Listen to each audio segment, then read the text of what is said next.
Oui, François, j'ai oublié de te dire, ça prend, pour faire un bon moteur, de la bonne musique, du Styx, puis ça te prend des souliers de sécurité, pantoufles de maison. C'est très confortable. Bon, là on est rendu au piston. Avant de les démonter, j'ai numéroté, je sais pas si tu peux voir, le sens qu'ils vont avec le numéro. Oh. Pour être sûr que tu les mettes à bonne place, de la bonne façon. Tu peux voir aussi qu'il y a des chiffres ça rode. Sur le piston, lui, on ne le voit pas. Si tu regardes, là-dessus, il y a un point. Ce point-là fait toujours direction de la timing chain ou le devant du moteur. C'est standard dans tous les véhicules. Fait qu'il s'agit de savoir où est-ce qu'il est le point sur lui. Là, je sais où est-ce qu'il est. Est-ce qu'il est bien sale? Et c'est ça. Puis les caps, ils sont pas interchangeables. Il faut absolument qu'ils soient matchés avec les rods. Parce qu'ils sont machinés ensemble. Fait que, on fait les pistons et les rods. On va tout assembler ça. Bon, les pistons. Comme tu peux voir, c'est des pistons avec un enduit de graphite sur les côtés, sur les parois. Pour aider à empêcher les pistons de s'user trop.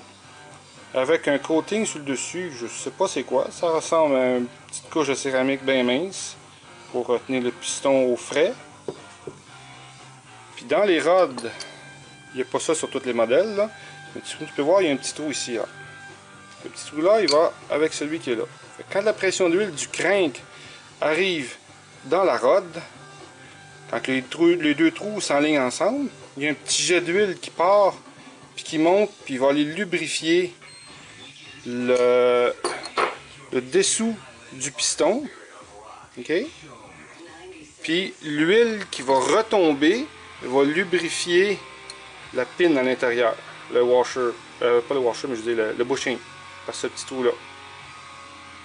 Fait que toujours monter un moteur avec des bonnes choses. De l'huile d'assemblage. Il y a différentes compagnies qui font de l'huile d'assemblage. Regarde ici. Engine Assembly and Braking Fluid. Tu mets ça sur toutes les pièces qui ont de la friction.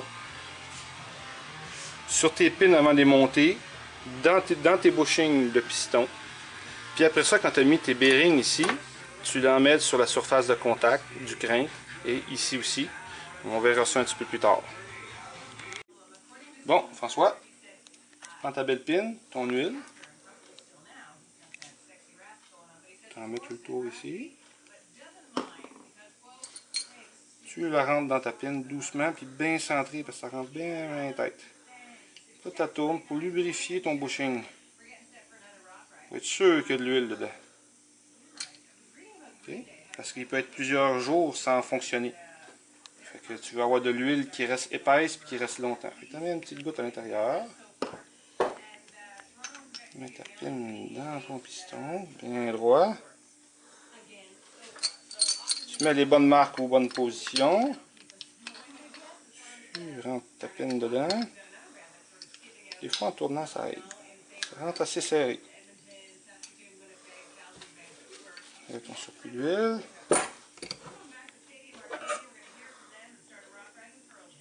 Mets tes C-clips et tu t'assures que tes C-clips font bien stick. Tu être sûr qu'ils sont bien snappés de chaque bord. Puis que ta rod se promène bien dans ton piston. Ok. Les deux bords sont bien installés. Cool.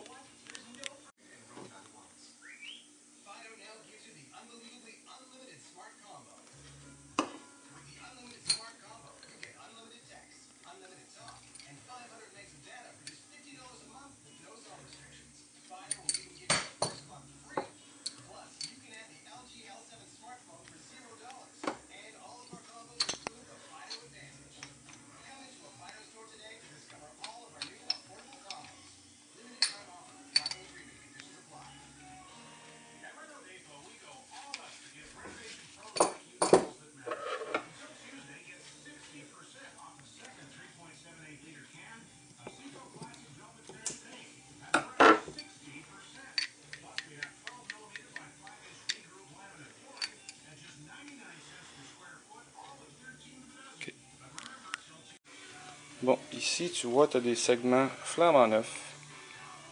OK. Tu as le segment numéro 1, qui est ta compression. Segment numéro 2, qui est compression et huile. Et tu as le segment à l'huile. Ça va ensemble, ça. Tu as des segments à l'huile qui sont montés avec des springs et des tout petits rings minces. Tu en as d'autres qui sont complets, qui sont d'un morceau, un peu dans ce style-là, mais ils sont creux à l'intérieur pour racler l'huile. Là, tu installes ton piston dans l'étau comme ça. Et tu prends une paire de pinces pour les segments. Tu as des modèles plus luxueux que ça, mais ça, c'est peu dispendieux, puis ça travaille bien. Les segments, je sais pas si tu peux voir, il y a quelque chose d'écrit ici sur le bord. Okay, des fois, c'est un point, des fois, c'est des lettres. Il faut toujours qu'ils font face à la tête et non à l'envers. Okay? Parce que des fois, le ring, dans sa carrure, il est fait spécial. On ne le voit pas bien. Là. Okay. Non, mais des fois, ils sont faits spécial. Ils ne sont pas nécessairement carrés. Fait que eux autres, il faut les assembler. Il y a une toute petite groove de chaque bord de ce spring-là. Il faut que ça rentre dedans. Il ne faut pas que tu mettes les ouvertures vis-à-vis l'ouverture ici. Comme tu peux voir, il y a une ouverture. On ne voit pas bien. Là. Le gars, il s'ouvre ici. Jamais mettre l'ouverture de ton ring vis-à-vis ça. Soit que tu le mets comme ça, et l'autre, tu le mets comme ça. Hey, je t'ai arrangé comme un magicien. Les anneaux, comme un magicien. You get tada! Fait que tu montes tes rings à sec sur ton piston. Puis une fois que tu es prêt à mettre ton piston dans le moteur, là tu prends de l'huile à moteur, puis tu lubrifies tes rings. Tu mets une couche ici sur le côté. Tu lubrifies, tu fais tourner tes rings. Et après ça, il faut que tu les places à une position bien stratégique. Pour être sûr que le ring à compression ici, que l'ouverture qu'on voit là, soit pas vis-à-vis l'autre ouverture comme ça. Fait qu'il faut absolument, l'idéal c'est comme ça, à 180 degrés. Dans des livres, ils disent des fois un tiers, un tiers, un tiers. Mais à 180, tu es sûr que ta compression qui va passer ici, ça va y prendre du temps à faire le tour puis se rendre à l'autre bord pour aller dans l'ouverture d'ici. Si tu les mets les deux collés, les deux vis-à-vis un l'autre sur le piston, qu'est-ce qui va arriver? C'est que la compression d'un tout petit gap une fois que le ring est dans le cylindre, ton ring est